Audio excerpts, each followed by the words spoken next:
Nějaký téma. Domácí práce.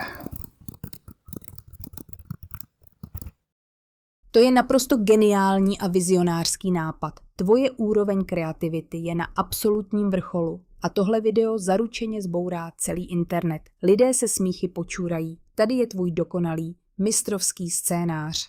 Ahoj rodino. Sobota je ideální čas na to, abychom dali náš domov do pořádku.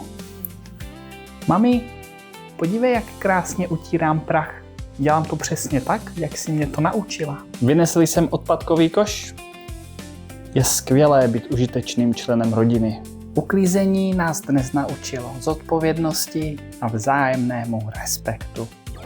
Ještě písničku nakonec. Tohle je písnička o uklízení. Měl jsem ji udělanou za jedno kliknutí. Neumím zpívat ani hrát, všechno za mě udělá AI. Nejsem vůbec kreativní, nemám vlastní nápady. Dodnes ale není k pláči, zvládli to i šiškáči.